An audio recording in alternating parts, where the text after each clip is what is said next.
Mãezinha, você tá ficando velha demais para ficar aqui sozinha fazendo tudo isso.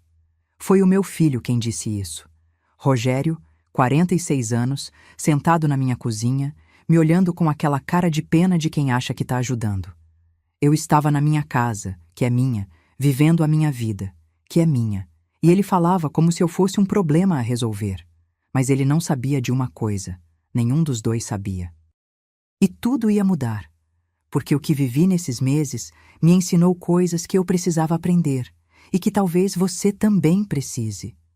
Todo idoso precisa parar de pedir permissão para viver a própria vida. Precisa parar de abrir mão da rotina que o mantém de pé. Precisa parar de confundir vigilância com cuidado. Precisa parar de acreditar que não consegue mais fazer nada sozinho. E precisa parar de engolir humilhação em silêncio, achando que é o certo. Eu aprendi cada uma dessas coisas a duras penas, através de dor, de raiva e de muita luta. E se você ficar aqui comigo até o fim dessa história, vai entender cada uma delas, não como conselho de livro, mas como verdade vivida na pele. Meu nome é Neuza Cardoso, tenho 72 anos, e essa é a história mais importante que já contei. Foi uma queda boba que começou tudo. Escorreguei no banheiro numa manhã de março, bati o joelho no piso, fiquei ali uns minutos esperando a dor passar. Não quebrei nada, não precisei de hospital, levantei sozinha e terminei de me arrumar. Mas Andréia, minha filha, estava lá naquele dia, e quando me viu mancando um pouco, o olhar dela mudou. Não foi susto, foi cálculo. Ela ligou para o Rogério ainda dentro do meu apartamento. Ouvi do corredor. Rogério, a mãe caiu. Eu estava aqui, senão... A voz abaixou. Não precisei ouvir o resto. Conheço meus filhos há décadas. Sei quando estão preocupados de verdade e sei quando estão calculando. Aquele dia era cálculo puro. Rogério apareceu 2 horas depois. Entrou, deu um abraço rápido, olhou para o apartamento como quem faz uma vistoria e então se sentou na minha frente com aquela expressão de quem vai dizer uma coisa difícil, mas necessária. Mãezinha, ele começou com a voz mansa. A gente está preocupado com você. Essa queda hoje foi um sinal. Você não precisa mais ficar aqui sozinha se matando de trabalho. Eu não tô me matando de trabalho, Rogério. Eu tô vivendo. Ele ignorou.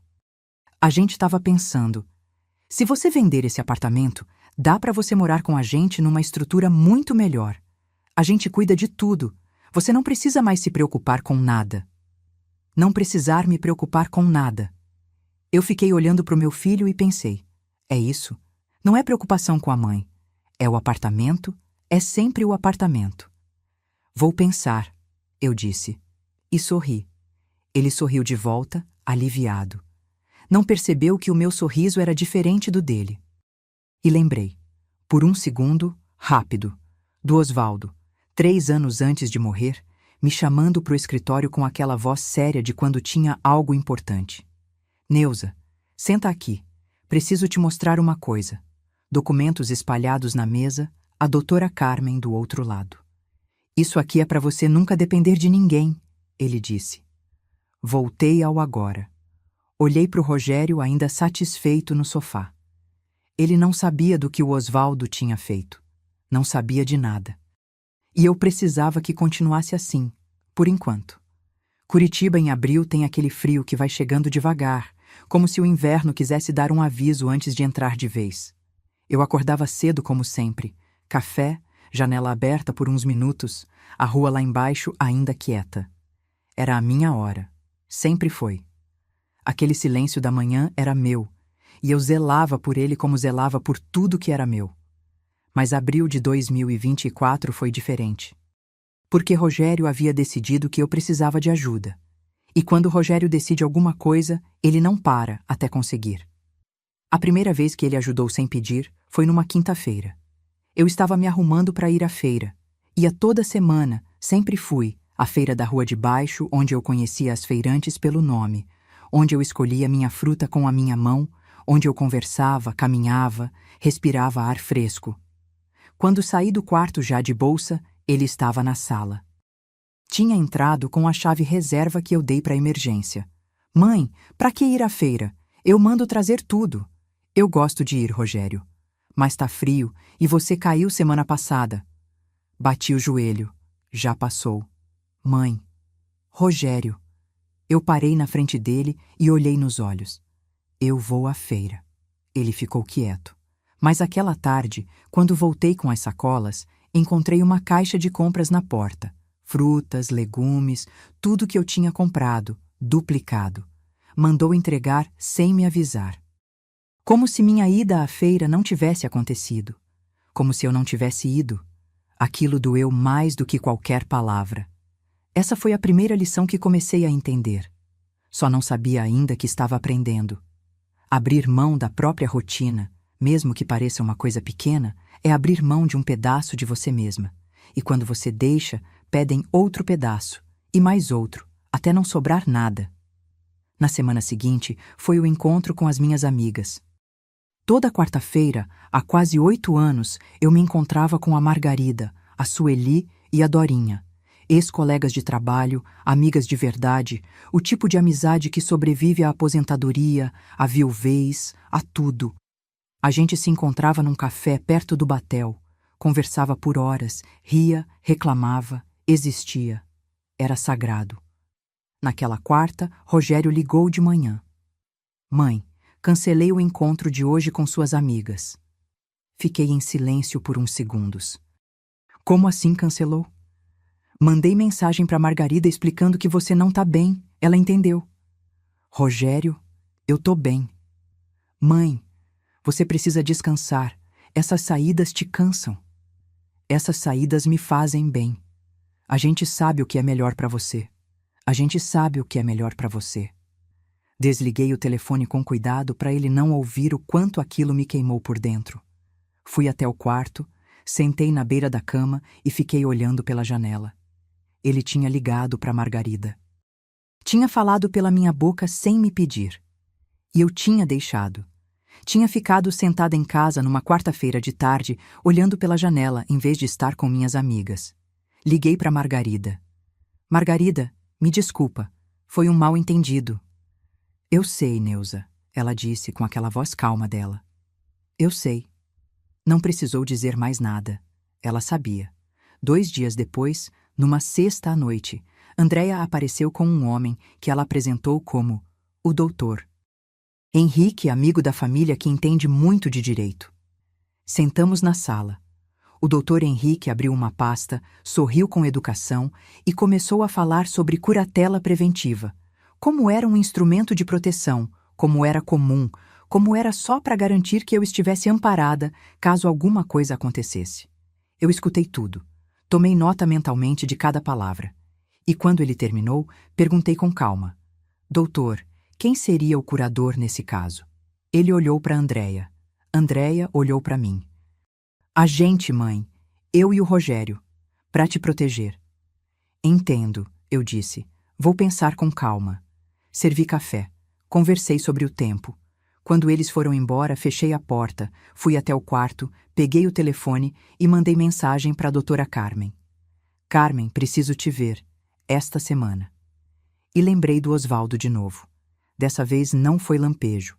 Foi uma memória longa que veio devagar, como maré. Ele sempre dizia: Neuza, filho bom não precisa de papel. Filho que pede papel tá querendo outra coisa. Voltei ao agora. O café ainda estava quente na xícara do Dr. Henrique. Pensei, Osvaldo tinha razão. Sempre teve. Na segunda-feira seguinte, Rogério apareceu com um celular novo na mão. Mãe, instalei um aplicativo aqui para você. É de segurança. Avisa se você cair, se precisar de ajuda. Eu olhei para o celular. Que aplicativo é esse? É um monitoramento. Sabe onde você tá? Monitora sua movimentação. É para sua segurança. Rogério, você instalou um aplicativo que sabe onde eu estou, sem me perguntar. É para te proteger, mãe. Me proteger ou me vigiar? Ele ficou vermelho. Mãe, que exagero.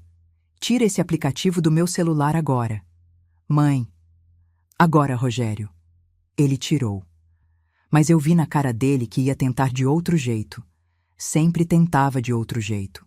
E foi aí que entendi com clareza o que estava acontecendo. Não era cuidado, era controle. E eu tinha ficado quieta semanas demais, aceitando como se fossem a mesma coisa. Essa era a terceira coisa que eu precisava parar de fazer: confundir vigilância com cuidado. Porque quando você confunde, abre a porta. E quando a porta abre, eles entram. E não saem mais.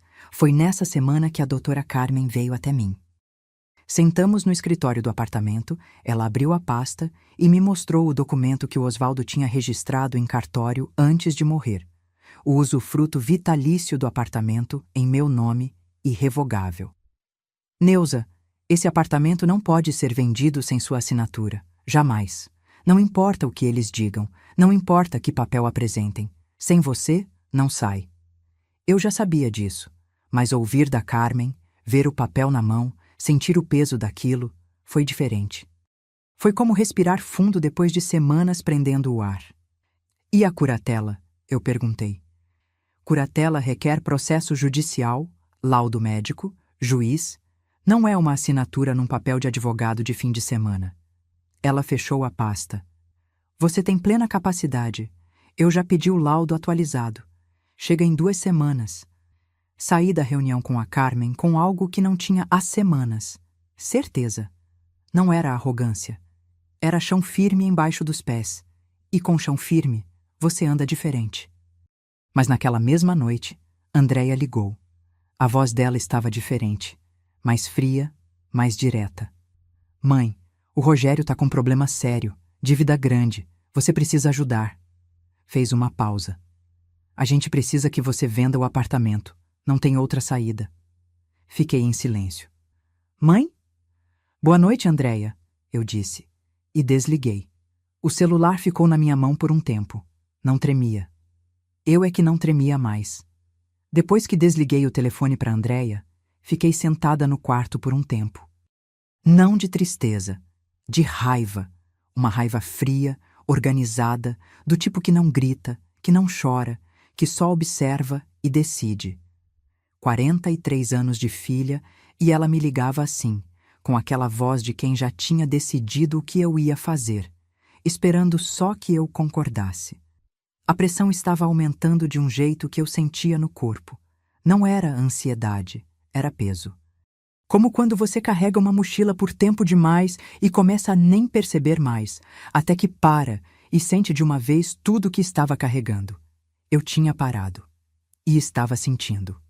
Rogério apareceu na manhã seguinte sem avisar. De novo com a chave reserva, de novo como se fosse natural. Sentou na minha cozinha, tomou o café que eu fiz sem que ele pedisse e ficou olhando para mim com aquela expressão que eu já conhecia de cor. A expressão de quem vai insistir até conseguir. Mãe, você pensou no que a Andréia falou? Bom dia, Rogério. Mãe, tá frio hoje. Ele bateu a mão na mesa, suave, mas bateu. Mãe, isso é sério.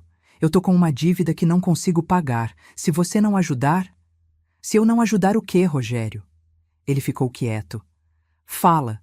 Se eu não ajudar, o quê? As coisas vão ficar muito difíceis. Pras você, não pra mim. Ele se levantou, pegou o casaco, foi até a porta. Antes de sair, virou. Você sempre foi fria, mãe. Desde sempre. E foi embora. Fiquei com aquelas palavras na cozinha depois que a porta fechou. Fria.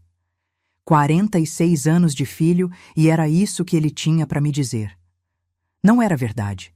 Eu sabia que não era verdade. Mas doeu do mesmo jeito. Porque mentira dita com convicção por alguém que você amou a vida inteira dói igual a verdade. Sentei e lembrei. Lembrei do Osvaldo 2 anos antes de morrer, numa tarde de domingo, me chamando para conversar com uma seriedade que não era dele nos domingos.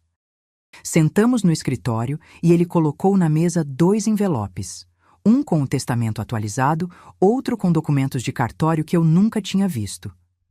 Neuza, eu tô ficando velho e quero que você fique protegida, não de doença, não de acidente, de gente. Eu olhei para ele sem entender. Os filhos são bons, ele continuou, mas filho com dificuldade financeira vira outro ser humano. Eu vi isso acontecer com meu pai. Não quero que aconteça com você. A doutora Carmen estava do outro lado da mesa. Explicou tudo com calma. O usufruto vitalício registrado em cartório irrevogável, que impedia qualquer venda do apartamento sem minha assinatura e minha vontade expressa. O testamento atualizado deixando tudo em ordem. E uma procuração limitada em nome dela, não dos filhos, para me representar em qualquer questão jurídica se eu precisasse. Por que a Carmen e não os filhos? Eu perguntei. Osvaldo me olhou com aquele olhar que tinha quando sabia de algo que eu ainda não tinha entendido. Porque a Carmen não herda nada, Neuza. Ela não tem interesse. Filho tem. Passei aquela tarde assinando documentos. Rogério e Andréia nunca souberam. Osvaldo morreu 18 meses depois. Tranquilo, sabendo que eu estava protegida. E eu guardei tudo em silêncio. Não por medo, mas porque ele tinha me ensinado que certas proteções só funcionam quando ninguém sabe que existem. Guardei por 3 anos. Voltei ao agora com o gosto do café frio ainda na boca. Rogério tinha ido embora. A cozinha estava quieta. Peguei o celular. Tinha uma mensagem de Isabela. Minha neta, filha da Andréia, 22 anos, a única pessoa nessa família que me ligava só para conversar, sem querer nada. A mensagem dizia: Vó, minha mãe me falou que você finalmente entendeu que não dá mais para viver sozinha. É verdade isso? Li 3 vezes. Finalmente entendeu. Andréia tinha mandado essa mensagem para a própria filha, como se já fosse fato consumado, como se eu já tivesse concordado com algo que nunca concordei.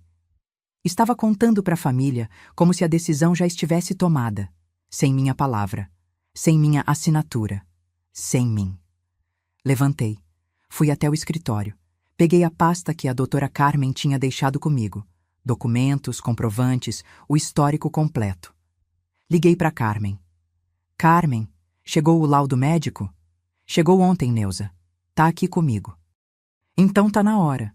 Vou chamar os 2 para uma reunião aqui em casa. Preciso que você venha. Uma pausa. Eu estarei lá. Desliguei. Mandei mensagem para Isabela. Não é verdade. E você precisa estar aqui quando eu contar a verdade. Quinta-feira, às 3 da tarde. Ela respondeu em 30 segundos. Estarei lá, vó. Fechei o celular, olhei para a pasta na minha frente e pensei. Acabou o tempo de esperar. Se você chegou até aqui, é porque essa história tocou fundo.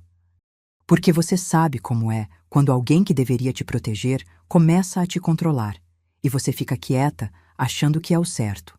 Deixa um like para que mais mulheres vejam que não estão sozinhas.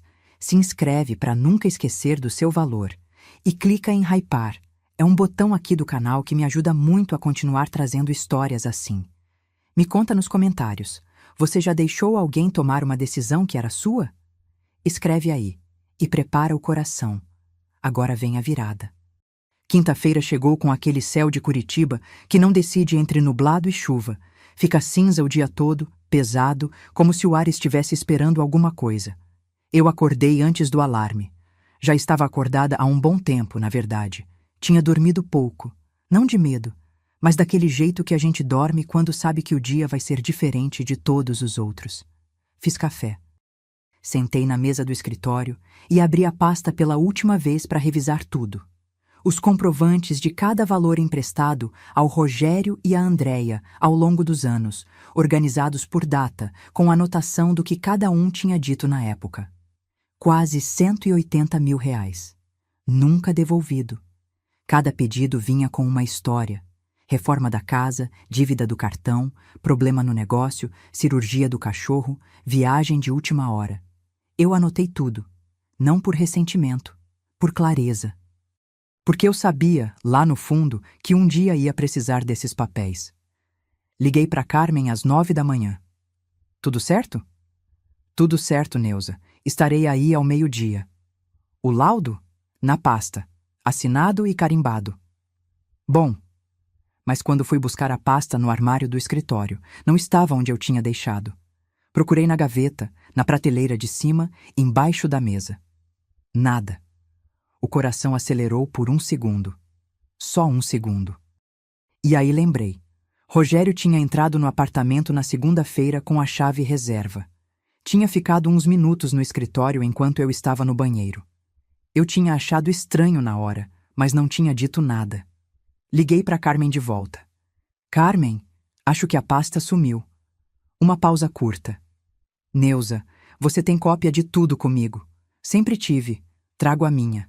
Respirei. Graças a Deus. E Neuza, troca essa chave reserva hoje ainda. Desliguei e fui direto ao armário do corredor. Peguei o envelope com as chaves reserva e coloquei na bolsa. Depois do encontro, ia direto ao chaveiro. Aquilo tinha sido descuido meu. Dar chave para filho não é confiança. É ingenuidade quando o filho já mostrou o que quer. Aprendi tarde, mas aprendi. Às 11h30, Isabela chegou. Entrou, me abraçou com aquele abraço de verdade, sentou na cozinha e me olhou com os olhos da mãe dela, mas com o coração do avô. Vó, você tá bem? Tô ótima.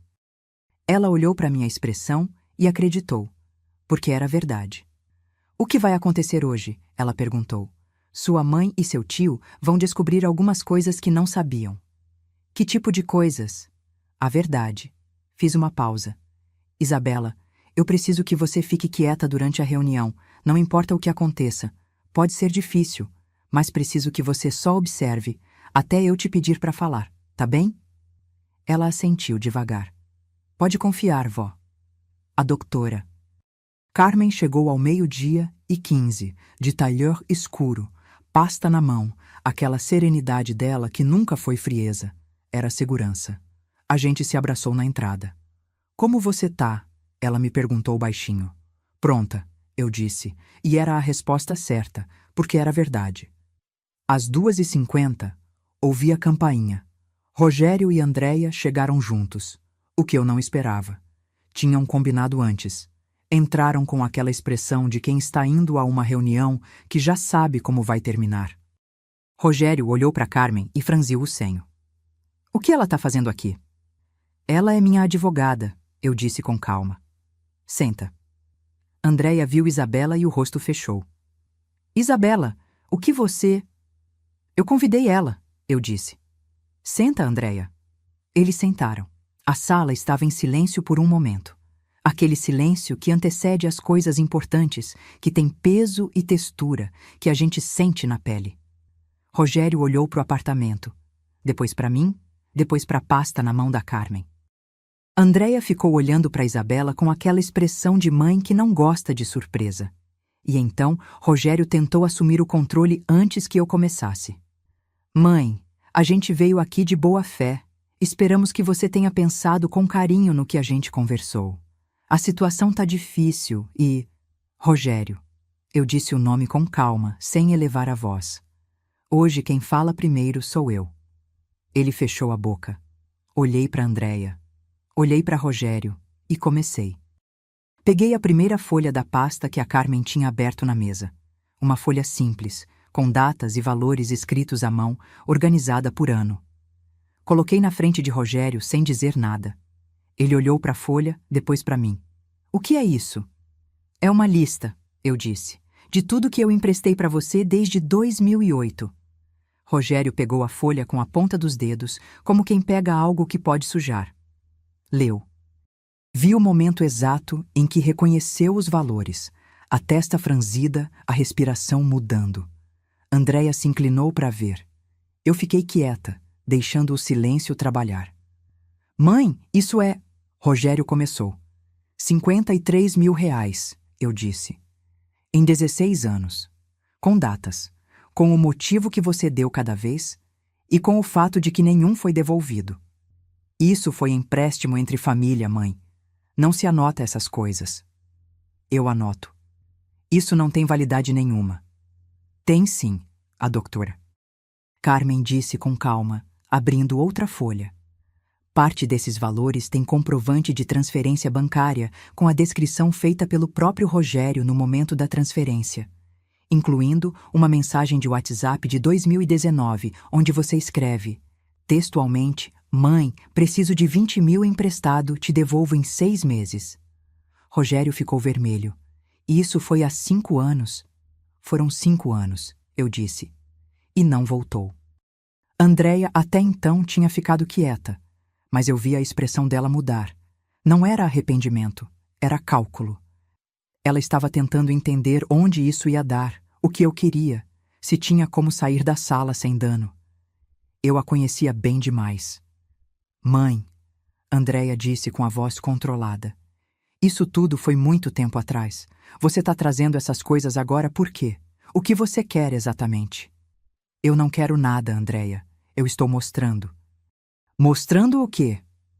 O que vocês fizeram com uma mulher que nunca negou nada a vocês? Silêncio. Isabela estava imóvel no canto, os olhos indo de mim para a mãe, da mãe para o tio, sem dizer nada, cumprindo o que eu tinha pedido. Rogério se recostou na cadeira com aquele jeito dele de quando vai mudar de estratégia. Mãe, tá bom. Eu devia dinheiro, é verdade, mas isso não tem nada a ver com o apartamento. O apartamento é uma questão separada. Você precisa de cuidado. A gente precisa de dinheiro. É uma solução que serve para todo mundo. Serve para todo mundo, eu repeti devagar. Exceto para mim, que fico sem minha casa. Você vem morar com a gente. Na casa de quem me chama de fria. Ele não respondeu. Na casa de quem instalou o aplicativo de rastreamento no meu celular sem pedir? Na casa de quem cancelou meu encontro com minhas amigas sem me consultar? Na casa de quem entrou aqui com chave reserva e pegou meus documentos?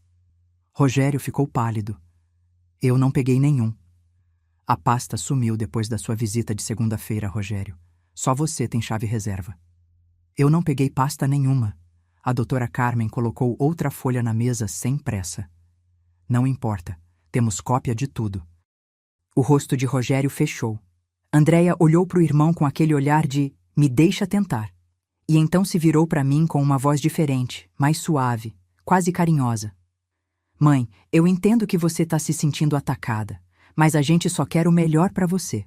Você caiu, você está sozinha, você está ficando. Ela parou. Acabando? Eu disse. Eu não disse isso. Mas era isso que vinha. Andréia suspirou. Mãe, seja razoável. Eu sou muito razoável. É por isso que chamei vocês aqui com advogada e documentos em vez de simplesmente trocar a fechadura. Rogério se levantou de repente. Mãe, chega.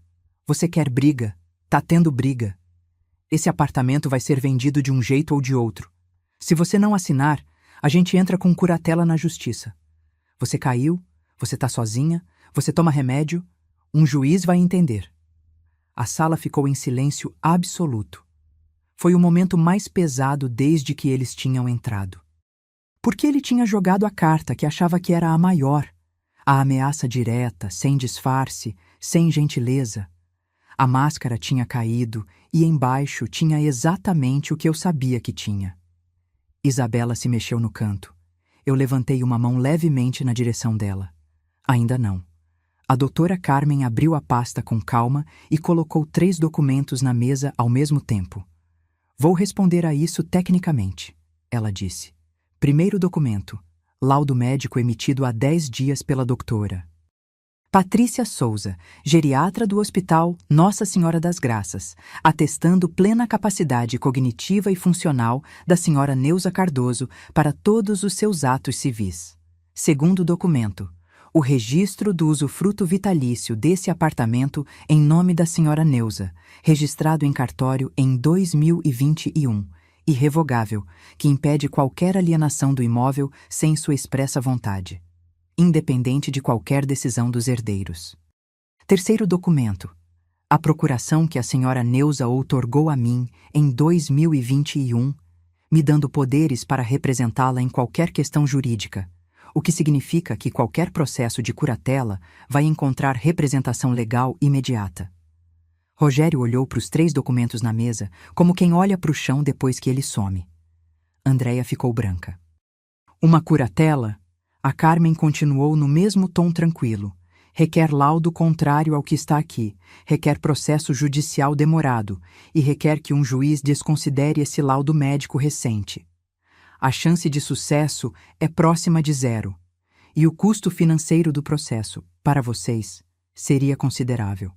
Rogério apontou o dedo para mim. Você planejou isso. Você ficou quieta todos esses meses planejando isso. Não, eu disse. Seu pai planejou. Eu só guardei. Aquilo pegou diferente. Vi no rosto dele. Não era raiva, era algo mais fundo. Era a percepção de que o Osvaldo, que ele achava que era só o pai bonzinho que não se metia em nada, tinha sido mais esperto que ele. Por anos, sem que ele soubesse. Andréia se levantou. Isso não acabou aqui. Senta, Andréia, eu disse. Mãe, eu ainda não terminei. Ela olhou para mim por um segundo e sentou. Peguei a última folha da pasta. Era a lista da Andréia. 47 mil reais ao longo de 12 anos. Com as mesmas datas, os mesmos motivos, os mesmos comprovantes. Coloquei na frente dela sem dizer nada. Ela olhou. Não ficou vermelha como o irmão. Ficou quieta, o que era pior. Andréia quieta era Andréia calculando. Mãe, ela disse depois de um momento, com uma voz que eu nunca tinha ouvido nela. Menor, sem a armadura. Eu não sabia que você anotou tudo isso. Eu sei que você não sabia. Por que você fez isso? Porque eu sabia que um dia ia precisar. Você não confiava na gente. Aquilo era uma acusação, mas saiu como uma confissão. Eu a olhei com calma. Você me deu motivo para confiar? Ela abaixou os olhos. Foi a primeira vez em meses que eu vi minha filha sem a máscara. Não era maldade pura. Era uma mulher que tinha feito escolhas erradas e nunca tinha parado para olhar para elas. Rogério, que tinha ficado quieto durante a troca com Andréia, encontrou uma última brecha. Mãe, tudo bem. Os documentos são seus. O apartamento é seu. A gente entendeu. Mas a dívida que eu tenho, você vai me deixar afundar? Sou seu filho. E então foi Isabela quem falou. Levantou da cadeira devagar, me olhou para ter certeza e eu assenti. Ela se virou para o pai. Pai, você acabou de ameaçar a sua mãe com processo judicial para tomar o apartamento dela. E agora tá pedindo ajuda como filho. Fez uma pausa. Você não pode ser as duas coisas ao mesmo tempo. Rogério abriu a boca. Fechou. Abriu de novo. Isabela, você não entende? Eu entendo tudo, pai. Eu tô aqui desde o começo. A voz dela não tremia. Vovó me contou sobre o aplicativo no celular dela, sobre o encontro com as amigas que você cancelou, sobre a pasta que sumiu. Eu sei tudo. Fez uma pausa. E eu tenho vergonha. O silêncio que veio depois disso foi diferente de todos os outros. Não era o silêncio de quem está calculando. Era o silêncio de quem foi atingido de verdade. Rogério olhou para a filha como se não a reconhecesse. Andréia olhou para Isabela com algo que era ao mesmo tempo mágoa e orgulho. O tipo de sentimento que não cabe numa expressão só. Eu fiquei quieta. Deixei aquilo assentar. Depois de um tempo que pareceu muito longo, Rogério pegou o casaco. Posso ir embora? Você pode ir embora quando quiser, eu disse. Você sempre pôde. Ele foi. Andréia ficou mais um pouco, olhando para a mesa, para os documentos, para mim. Mãe, ela disse por fim, com uma voz pequena. O que acontece agora? Agora você vai para casa, Andréia, e vai pensar no que você quer que seja a sua relação com a sua mãe, não com o apartamento dela. Ela assentiu, pegou a bolsa. Na porta, parou sem se virar. Eu errei, mãe. Saiu sem esperar resposta. A porta fechou. A sala ficou em silêncio. Eu, Carmen e Isabela. O apartamento estava do mesmo jeito que sempre esteve. A minha casa, o meu silêncio, o meu chão. Mas alguma coisa ainda não tinha se resolvido. Rogério tinha ido embora sem dizer o que ia fazer com a dívida. E eu sabia, no fundo, que aquilo não ia simplesmente desaparecer. Homem encurralado não some. Ele recua, reorganiza e tenta de novo. Era só questão de tempo. Antes de continuarmos, eu tenho um convite especial para você. Se você gosta de acompanhar as histórias do canal Aconteceu com a Vovó, venha se tornar uma de nossas apoiadoras através do Seja Membro. O seu apoio direto é muito importante. É ele que nos permite continuar produzindo conteúdos com tanto carinho. Como forma de agradecimento, ganham acesso às histórias guardadas. São vídeos exclusivos, que não vão para o público geral. Clique em Seja Membro e venha fazer parte desse grupo especial. 3 dias depois, Rogério ligou. Não era a voz de quem vai atacar. Era a voz de quem passou noites sem dormir e chegou no fundo de alguma coisa. Mãe, posso passar aí? Fiz uma pausa que durou mais do que precisava. Pode. Ele chegou sozinho, sem casaco, sem pasta, sem o Dr. Henrique, sem Andréia. Bati o olho nele na porta e quase não reconheci, não fisicamente, mas naquele jeito de carregar o corpo. Rogério sempre entrou na minha casa como quem entra num lugar que vai ser seu em breve. Dessa vez, entrou como filho, como alguém que não tem certeza se ainda é bem-vindo. Sentei na sala. Ele ficou de pé por um momento, olhando para o apartamento. As paredes, os móveis, a janela com a vista que ele queria transformar em dinheiro, e então sentou na cadeira do canto, não no sofá, não perto de mim. Na cadeira do canto, igual criança que fez coisa errada e não sabe se pode chegar. Ficamos em silêncio por um tempo que pesou. Mãe. A voz saiu diferente de todas as outras vezes, sem estratégia, sem moldura, sem o tom manso de quem está preparando o terreno. Só a palavra. Eu errei.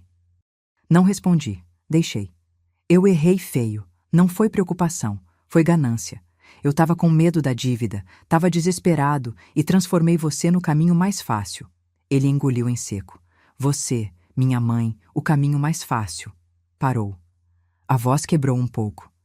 Isso é uma coisa que eu vou carregar por muito tempo. Eu olhei para o meu filho. 46 anos.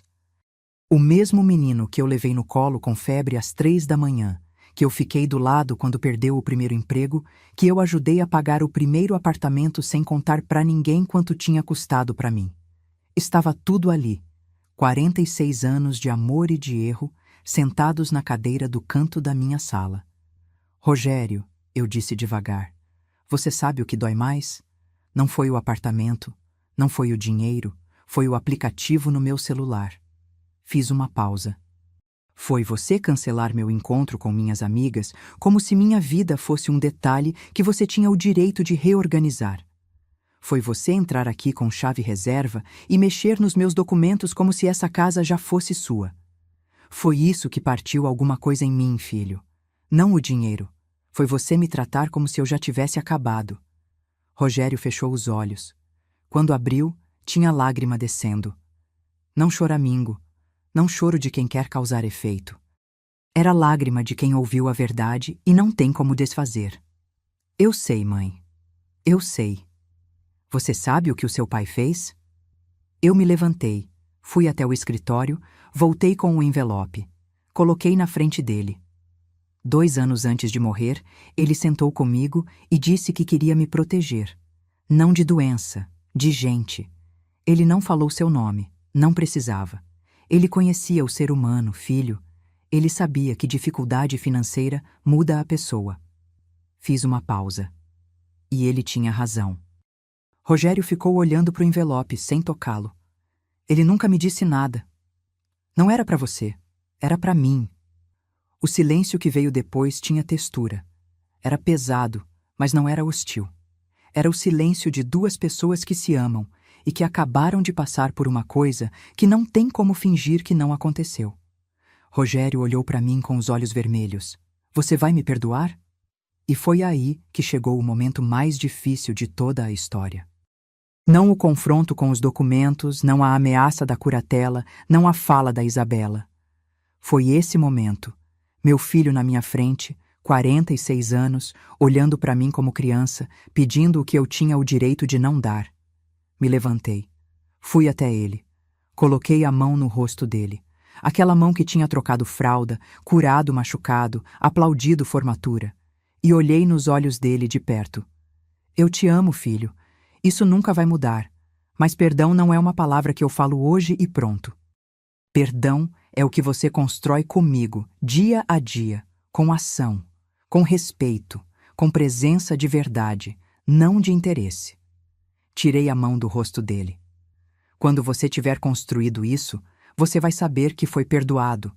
Não porque eu falei, mas porque você vai sentir. Ele fechou os olhos de novo. Ficou assim por um momento longo.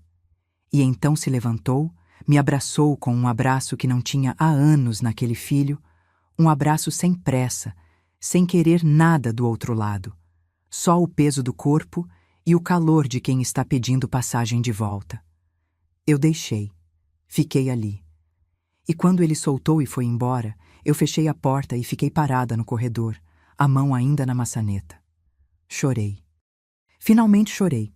Não de tristeza, não de raiva, mas daquele choro que vem quando a tensão de meses encontra uma saída e sai de vez, sem pedir licença. Chorei pelo Osvaldo, que tinha me protegido sem que eu soubesse o quanto precisava. Chorei pelos meses de engolir, de sorrir quando queria gritar, de ficar quieta quando queria explodir. Chorei pela relação com meus filhos que tinha mudado de um jeito que eu sabia que não voltava igual. E aceitei isso porque era verdade, e a verdade era o único chão que eu tinha. Quando passou, lavei o rosto. Fui à cozinha, fiz café. Na semana seguinte, fui à feira. Escolhi minha fruta com minha mão, conversei com a dona Teresa da banca de legumes, voltei caminhando com as sacolas no braço no frio de junho de Curitiba e senti cada passo como uma declaração. Na quarta, me encontrei com a Margarida, a Sueli e a Dorinha. E quando elas perguntaram como eu estava, eu disse a verdade. Passei por coisa séria, mas estou aqui. A Margarida pegou minha mão na mesa e não disse nada. Não precisava. Naquela noite, sentada no escritório, olhei para a pasta do Osvaldo na prateleira e pensei. Ele sabia. Ele sabia que um dia isso ia ser necessário e trabalhou em silêncio para que eu estivesse protegida. Isso era amor.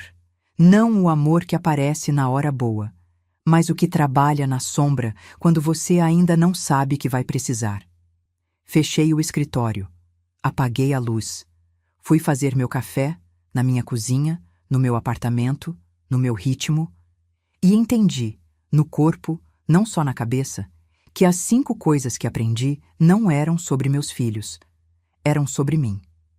Parar de pedir permissão para viver é amor próprio. Guardar a própria rotina é guardar a própria sanidade. Saber a diferença entre cuidado e controle é sobreviver com dignidade. Acreditar na própria capacidade é recusar o envelhecimento como declínio. E não engolir humilhação em silêncio é ensinar as pessoas ao redor como te tratar. Ninguém me deu essas lições. Eu as vivi. E agora são minhas. E ninguém mais tira. Essa história acabou, mas tenho certeza que vai ficar com você. Se ela te tocou, deixa um like. Isso me ajuda a continuar trazendo histórias assim. Me conta nos comentários. Qual das 5 lições mais fez sentido para você? Foi parar de pedir permissão? Foi não confundir vigilância com cuidado? Escreve aí embaixo. Quero saber. Tem muitas outras histórias de mulheres fortes esperando por você aqui. Se inscreve e clica em Hyper para não perder a próxima.